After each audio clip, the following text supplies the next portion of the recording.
How to buy Bitcoin on Trust Wallet. Hello everybody, welcome back to my channel. This is me, Bipin Bisnet, and today I'll guide you on how you can buy Bitcoin on Trust Wallet. Well, the process itself is pretty simple and pretty easy, so let me guide you through. In order to buy Bitcoin on Trust Wallet, you want to first open up Trust Wallet and log into your wallet, right? Once you're there on your wallet, you'll find at the home tab, you'll find send, receive, buy and sell option and history as well.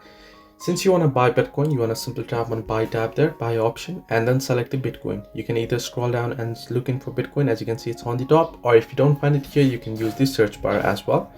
Then once you do so, you want to select the amount you want to spend, and you can go ahead and add in the payment method from here.